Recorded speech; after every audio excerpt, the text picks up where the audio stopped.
আসসালামু আলাইকুম। ৪৭ পার হয়ে ৭১ পার হয়ে ২৪ আসলো, আমরা তিনটা স্বাধীনতা পেলাম, কিন্তু এখনো বাংলার রাজনীতিতে কায়েদ আজম মোহাম্মদ আলী জিন্নাহ নামটি অত্যন্ত রিলেভেন্ট। এখনো তাকে নিয়ে রাজনীতি করা হয় এবং তাকে যদি বাংলার ইতিহাসে যেভাবে তাকে ভিলেন বানানো হয়েছে, একটা ভিলেনাস ক্যারেক্টার বানানো হয়েছে, সেটা থেকে যদি কেউ দায় মুক্তি দিতে চায় তাকে, তাহলে অধিকাংশ মানুষ হামলে পড়ে আর কি, যে তাকে কেন আমরা দায় মুক্তিটা দিব, যদিও বা তার এমন কোনো গুরুতর অপরাধ ছিল কিনা সেই বিষয়ে কিন্তু তারা কোনো ধরনের যুক্তি দেখাতে পারবে না।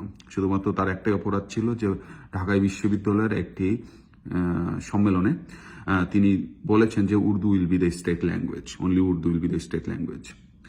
এখন জাস্ট তার এতটুকু প্রপোজালের কারণে আর কি তাকে প্রচণ্ডভাবে ভিলেনাইজেশন করা হয়েছে এবং বর্তমান বাংলাদেশে সে একটা ভিলেনাস ক্যারেক্টার। যদিও বা বর্তমান যে রিয়েলিটি বাংলাদেশ, সেই রিয়েলিটিতে পৌঁছানোর জন্য আমাদের অবশ্যই পাকিস্তান বানানোটা প্রয়োজন ছিল, ভারত থেকে ভাগ হওয়া দরকার ছিল। আমরা যদি ভারত থেকে ভাগ না হতাম, তাহলে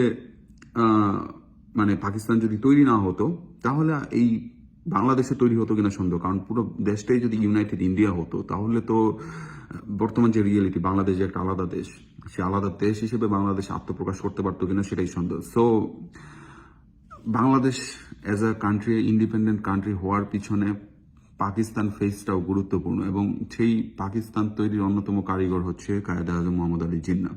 সো বাংলার ইতিহাসে কায়েদ আজম মোহাম্মদ আলী জিন্নাহর একটি গুরুত্বপূর্ণ অবদান রয়েছে, এবং তাকে হিস্টোরিক্যালি উইদাউট এনি বায়াস, যথেষ্ট কি বলবো, কোনো ধরনের বায়াসনেস ছাড়া তাকে আর কি বিশ্লেষণ করা উচিত। তাকে ভিলেনাস ক্যারেক্টার বানিয়ে দেওয়ার কারণটা আর কি অদ্ভুত। এখানে কোনো কারণ নেই যে তাকে কেন, পাকিস্তানের প্রতি ঘৃণা থাকার কারণে পাকিস্তানের যিনি প্রতিষ্ঠাতা, যিনি পাকিস্তান প্রতিষ্ঠার 1 বছরের মধ্যেই মৃত্যুবরণ করেছেন, তাকে ভিলেন বানানোর এই মাজাজাটা আর কি বোঝা যায় না। তো উনি জাস্ট একটাই দোষ ছিলেন যে উনি কি বলেছেন যে Urdu will be the state language. এখন প্রশ্ন হচ্ছে তার এই আইডিয়াটা, তার এই প্রপোজালটা কি একটা প্রিপস্টারাস, খুবই ভয়ঙ্কর একটা প্রপোজাল ছিল। তো এখন এই কোশ্চেন করা হলে অনেকে বলবে যে বাঙালি জাতি, বাঙালি এথনিসিটি পাকিস্তানের মধ্যে সংখ্যাগুরু ছিল। সো পাকিস্তানের রাষ্ট্রভাষা যদি কোনো ভাষা করা হয়, সেটা অবশ্যই বাংলা করতে হবে। উর্দু কেন হবে? উর্দু তো খুবই অল্প মানুষের ভাষা ছিল, তো উর্দু কেন পাকিস্তানের রাষ্ট্রভাষা হবে? এর উত্তর দেওয়ার আগে আমি বলবো যে এই সংখ্যাগুরুতা জিনিসটা আসলে কি। বাঙালি জাতির সংখ্যাগুরু ছিল অবশ্যই, কিন্তু এটা কি এমন ক্লিয়ার মেজরিটি ছিল? ক্লিয়ার মেজরিটি কিন্তু ছিল না। বাঙালি জাতি হয়তো 45% ছিল পাকিস্তানের, আর 35% হয়তো পাঞ্জাবিরা ছিল, আর বাকি 15% হয়তো ছিল পাঠানরা।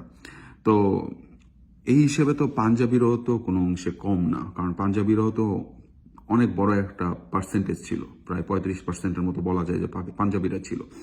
তা সংখ্যাগুরুতা বলতে যেটা বোঝানো হয় যে একক সংখ্যাগুরুতা, এই দেশে শুধুমাত্র, যেমন বর্তমান বাংলাদেশে বাঙালি এথনিসিটি যেরকম হচ্ছে সংখ্যাগুরু এথনিসিটি, সো এরকম সংখ্যাগুরুতা কিন্তু পাকিস্তানে ছিল না। সো সংখ্যাগুরুতার ভিত্তিতে যে রাষ্ট্রভাষা বাংলা হওয়া উচিত, এই যুক্তিটা কাজের না আর কি। আর সেকেন্ডলি হচ্ছে যে উর্দু, যেটা আসলে হিন্দি উর্দু একই ভাষা, সেই উর্দু ছিল ভারতের একটা ডিফ্যাক্টো লিঙ্গুয়া ফ্রাঙ্কা। পুরো ভারতবর্ষে, সেটা পাকিস্তান হতে বাংলাদেশ, মাঝখানে ভারত, নেপাল, পুরো ভারতবর্ষে লিঙ্গুয়া ফ্রাঙ্কা হিসেবে হিন্দি অথবা উর্দু ছিল প্রধান ভাষা আর কি। উত্তর ভারত তো বটেই, উত্তরপ্রদেশ বা উত্তরপ্রদেশের সাথে যে উত্তরাখণ্ড বা রাজস্থান, এই সমস্ত অঞ্চল বাদেও এমনকি দক্ষিণ ভারতেও মুসলিমরা বিশেষত উর্দু ভাষায় কথা বলতো। যদিও দক্ষিণ ভারতের বেশিরভাগ ভাষা হচ্ছে দ্রাবিড় ভাষা, কিন্তু কর্ণাটক, তেলেঙ্গানা, অন্ধ্রপ্রদেশ বা ইভেন তামিলনাড়ু এবং অলমোস্ট সবগুলো দক্ষিণা প্রদেশেই এক ধরনের উর্দুতেই কথা বলা হতো, যেটাকে আমরা দক্ষিণা উর্দু বলে জানি, যেটার মেইন সেন্টার ছিল হায়দ্রাবাদকে কেন্দ্র করেই হচ্ছে দক্ষিণা উর্দু আর কি বিকশিত হয়েছিল। সো আমরা যেটা দেখতে পাচ্ছি যে পুরো ভারতবর্ষে, সেটা দক্ষিণ ভারত হোক উত্তর ভারত হোক, মুসলিমদের বিশেষত লিঙ্গা ফ্রাঙ্কা হচ্ছে উর্দু। এছাড়াও যদি আমরা পাকিস্তানে যাই, পাকিস্তানের পাঞ্জাবিরা তো হচ্ছে অলমোস্ট সবাই বলবো না, অনেকেই উর্দু পারতো সেই সময়। এমনকি যে কাশ্মীরের ভাষা কিন্তু ট্র্যাডিশনাল ইন্দো আর্য ভাষা থেকে একটু ডিফারেন্ট, তারা দার্দিক ভাষায় কথা বলে। তো সে কাশ্মীরেরও কিন্তু অলমোস্ট সবাই উর্দু পারে। শুধু কাশ্মীরি না, আপনার যে ইরানিক গোষ্ঠী যেরকম আছে, যেমন পাঠানরা ইরানিক গোষ্ঠী, বা তাজিকরা আছে, এমনকি তাজিকিস্তান বা ইভেন উজবেকিস্তানের তুর্কি ভাষাভাষী উজবেকরাও অনেকেই উর্দু পারে। কারণ উর্দু এমন একটি ভাষা যার সাথে ইতিহাস জড়িত রয়েছে এই উপমহাদেশের। এই উপমহাদেশের ইতিহাস, মুসলিমদের ইতিহাস বা ইসলামের ব্যাপারে যদি জানতে হয়, বা এখানকার ইসলামিক স্কলারলি কাজগুলো যদি আপনার জানতে হয়, তাহলে উর্দু একটা নেসেসারি ল্যাঙ্গুয়েজ। সো উর্দু এমন একটি ভাষা, যেই ভাষা আর কি ইট ওয়াজ কানেক্টিং অল দ্য ইন্ডিয়া। আপনি শুধু উর্দু পারলে, যেহেতু হিন্দি এবং উর্দু ভাষা সেম ল্যাঙ্গুয়েজ, এখানে কোনো ডিফারেন্স নেই, যেহেতু দুটো ল্যাঙ্গুয়েজ সেম, শুধুমাত্র স্ক্রিপ্টটা ডিফারেন্ট, বাকি সবকিছু সেম, আর কিছু হয়তো ভোকাবুলারি ডিফারেন্ট।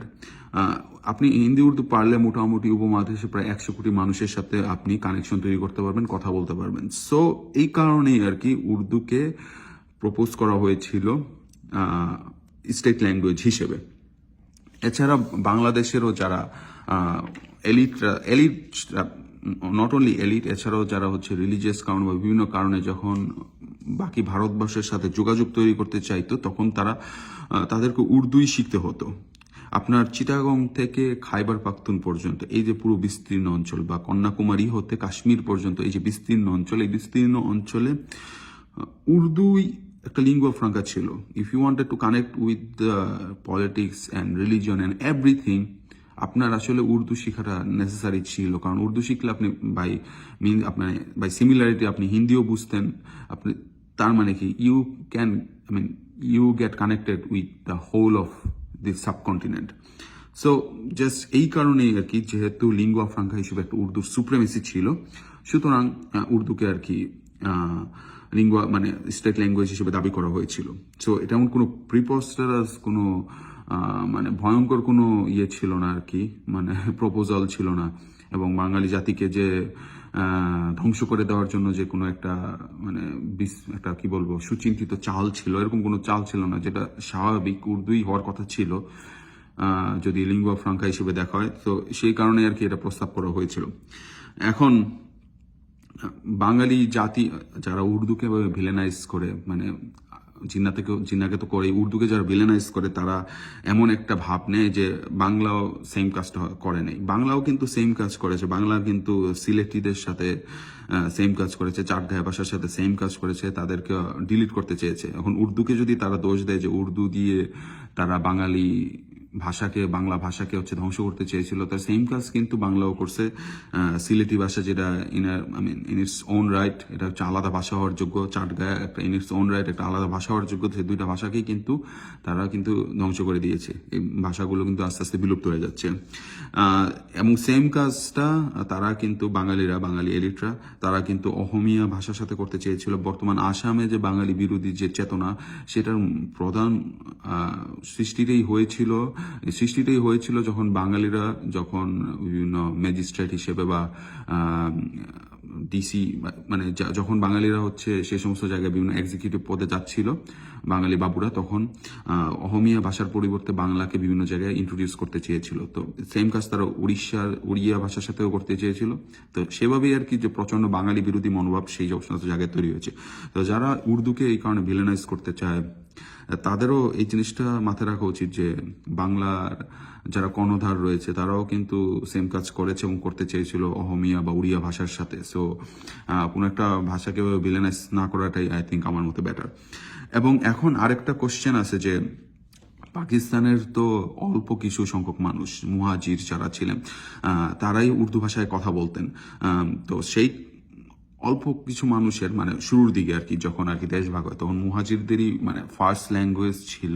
সেকেন্ড ল্যাঙ্গুয়েজ হিসেবে পাকিস্তানের একটা মেজরিটিরই ল্যাঙ্গুয়েজ ছিল উর্দু, বাট ফার্স্ট ল্যাঙ্গুয়েজ হিসেবে উর্দু ভাষা ছিল হচ্ছে মুহাজিরদের, যারা বিশেষত উত্তরপ্রদেশ হতে বা ওই সমস্ত অঞ্চলগুলো হতে, কাছাকাছি অঞ্চলগুলো হতে, মধ্যপ্রদেশ হতে যারা হচ্ছে ইয়ে করছেন আর কি, যারা হচ্ছে মাইগ্রেট করেছেন, তো তাদেরই ভাষা ছিল হচ্ছে উর্দু। এখন প্রশ্ন হচ্ছে যে একটা মাইনরিটির একটা ল্যাঙ্গুয়েজ, মানে যাদের ফার্স্ট ল্যাঙ্গুয়েজ আর কি, মাইনরিটির ফার্স্ট ল্যাঙ্গুয়েজ উর্দু ছিল, সেই ভাষাকে কেন ইয়ে করা হবে বা মানে রাষ্ট্রভাষা করার দাবি তোলা হবে বা স্টেট ল্যাঙ্গুয়েজ করা হবে?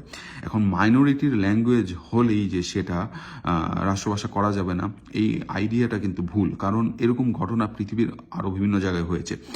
উদাহরণস্বরূপ যদি বলা যায় তাহলে বলবো যে হচ্ছে ইন্দোনেশিয়ার ক্ষেত্রে যেটা হয়েছে, ইন্দোনেশিয়ার বর্তমান যে স্টেট ল্যাঙ্গুয়েজ বাহাসা ইন্দোনেশিয়া বা ভাষা ইন্দোনেশিয়া যদি বলি আমরা, তো সে বাহাসা ইন্দোনেশিয়া মূলত হচ্ছে মালয় ভাষার একটি স্ট্যান্ডার্ড ফর্ম।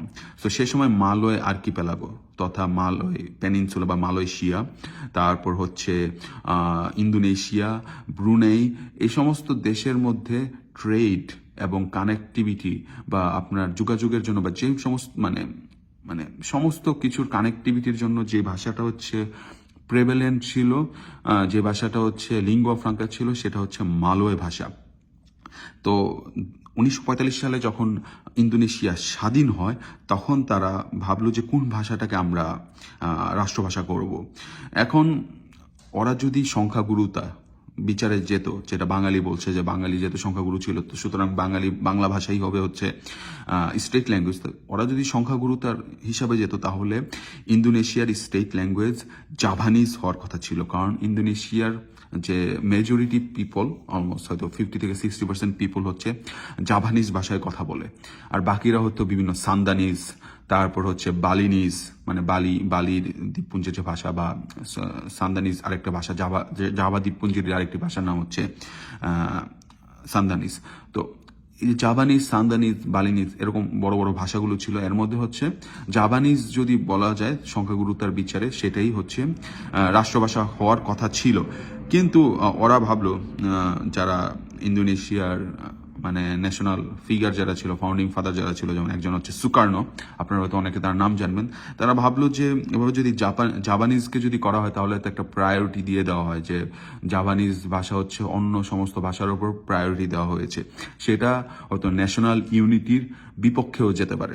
কারণ হচ্ছে তখন বালি দ্বীপপুঞ্জের যারা আছে বা সান্দানিজ যারা আছে, তারা হয়তো এর বিরুদ্ধে বিদ্রোহ ঘোষণা করবে। তো তারা যেটা করলো, তারা ওই সময়ের যারা হচ্ছে মাইনরিটি যে ভাষায় কথা বলতো, মানে অলমোস্ট আই থিঙ্ক 20 থেকে 30% হয়তো ইন্দোনেশিয়ার মানুষ এই ভাষায় কথা বলতো। ফার্স্ট ল্যাঙ্গুয়েজ হিসেবে হয়তো খুবই কম লোক কথা বলতো, সেকেন্ড ল্যাঙ্গুয়েজ হিসেবে হয়তো এরকম আই মিন ফার্স্ট এবং সেকেন্ড মিলে 20 থেকে 30% মানুষ ভাষা ইন্দোনেশিয়াতে কথা বলতো, বা যেটা হচ্ছে মালয় ভাষার একটি স্ট্যান্ডার্ড একটা ফর্ম আর কি। তো সেই যে মাইনরিটির যে ল্যাঙ্গুয়েজ ছিল, যেটা মাইনরিটি ল্যাঙ্গুয়েজ ছিল, সেটাকে গুরুত্ব দেওয়া হলো জাপানিজ ভাষার বিপরীতে। জাপানিজ ভাষাকে মানে স্টেট ল্যাঙ্গুয়েজ করা হলো না। কারণ হিসেবে কি বলা হলো? কারণ বলা হলো যে পুরো যে সাউথ ইস্ট এশিয়াতে যারা অস্ট্রোনেশিয়ান স্পিকিং যারা রয়েছে, মানে মালয়েশিয়ান, ইন্দোনেশিয়ান বা হচ্ছে ব্রুনেই বা এই সমস্ত দেশে যারা হচ্ছে অস্ট্রোনেশিয়ান স্পিকার যারা রয়েছে, তাদের জন্য হচ্ছে যে লিঙ্গুয়া ফ্রাঙ্কা, সেই লিঙ্গুয়া ফ্রাঙ্কা হচ্ছে মালয় ভাষা, যেটা আর কি মানে মালয় ভাষা, যেটা হয়তো ইন্দোনেশিয়ার খুবই মাইনরিটির একটা মানে ফার্স্ট ল্যাঙ্গুয়েজ ছিল। সেকেন্ড ল্যাঙ্গুয়েজ হিসেবে ধরলে হয়তো 20 থেকে 30%-এর মধ্যে ছিল, কিন্তু স্টিল এটা একটা মাইনরিটি ল্যাঙ্গুয়েজ ছিল। কিন্তু সেই ভাষাটাকে হচ্ছে ইন্দোনেশিয়ার ন্যাশনাল ল্যাঙ্গুয়েজ করা হয়েছে, কারণ এটা হচ্ছে কানেক্টিভিটির জন্য, বিশেষত পুরা মালয় আর্কিপেলাগো, মানে ইন্দোনেশিয়া, মালয়েশিয়া, ব্রুনেই, পুরো যে আর্কিপেলাগো, ইভেন থাইল্যান্ডেরও কিছু অঞ্চল যেখানে অস্ট্রোনেশিয়ান স্পিকিংরা রয়েছে, তাদের কানেক্ট করার জন্য, তাদের সাথে কানেক্ট হওয়ার জন্য এই ভাষাটাকে ভাষা ইন্দোনেশিয়া, যেটা মালয় ভাষার একটি স্ট্যান্ডার্ড ফর্মকে গুরুত্ব দেওয়া হয়েছে এবং তাকে হচ্ছে রাষ্ট্রভাষা করা হয়েছে। সো উর্দুকে রাষ্ট্রভাষা করার যে প্রপোজালটা, সেটা এমন কোনো প্রিপস্টারাস, খুবই ভয়ঙ্কর, খুবই হচ্ছে মানে ডেভিলিশ কোনো প্ল্যান ছিল না। যেটা হচ্ছে স্বাভাবিকভাবেই যে মালয় ভাষার ক্ষেত্রে যেটা হয়েছে, মালয় ভাষা যেহেতু মানে লিঙ্গুয়া ফ্রাঙ্কা ছিল সাউথ ইস্ট এশিয়াতে, সো ইন্দোনেশিয়াতেও সেটা হয়েছে, মালয়েশিয়াতে তো অবশ্যই মালয় ভাষা যেটা সেটাই হচ্ছে স্টেট ল্যাঙ্গুয়েজ। ইভেন হচ্ছে ইন্দোনেশিয়াতেও মালয় ভাষারই একটা স্ট্যান্ডার্ড ফর্ম ভাষা ইন্দোনেশিয়া আর কি স্টেট ল্যাঙ্গুয়েজ হিসেবে গ্রহণ করা হয়েছে। তো সিমিলারলি এই উপমহাদেশে লিঙ্গুয়া ফ্রাঙ্কা হচ্ছে হিন্দি, উর্দু।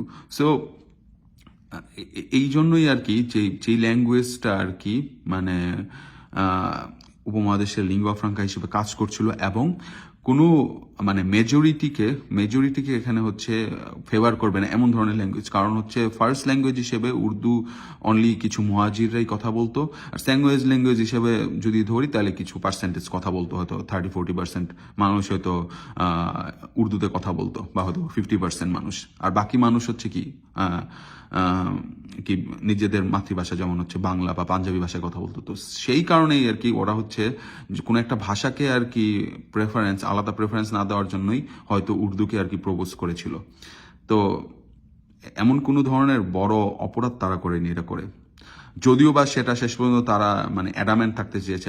আমার মতে যে এই বিষয়টা নিয়ে এত কসলানোর দরকার ছিল না, বাঙালিরা যেটা চেয়েছে সেটাই দিয়ে দেওয়া দরকার ছিল। শুধুমাত্র এই যে 52 পর্যন্ত এটা টেনে কসলিয়ে জিনিসটাকে নষ্ট করে একটা মানে ডিভিশন তৈরি করে শেষ পর্যন্ত আর কি যা দাবি সেটা তো মানাই হয়েছিল, পরবর্তীতে বাংলা রাষ্ট্রভাষা করা হয়েছিল, বাট শুধুই আর কি লেবু কস দিয়ে তিতা করে এই শেষ পর্যন্ত কাজটা মানে ডিসিশনটা নেওয়া হলো।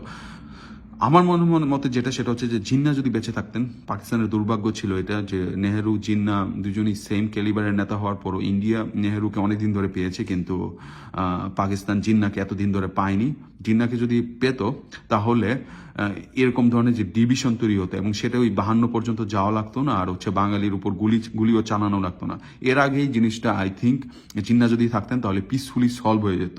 জিন্না মারা গিয়েছেন 1948 সালে। তো 52 যেটা হয়েছে বা যে ডিভিশনটা তৈরি হয়েছে সেটা জাস্ট তার একটি প্রপোজাল উনি যখন দিয়েছেন, যে এই প্রপোজালটা দেওয়ার কিছুদিনের মধ্যে তিনি মারা গিয়েছেন। তো সেই মানে ডিভিশন যেটা তৈরি হয়েছে পরবর্তীতে ভাষাকে কেন্দ্র করে, সেটা জাস্ট তার একটা বক্তব্যের কারণেই তাকে সেই ডিভিশনের মানে সম্পূর্ণ দায়ভার তাকে দেওয়া হবে।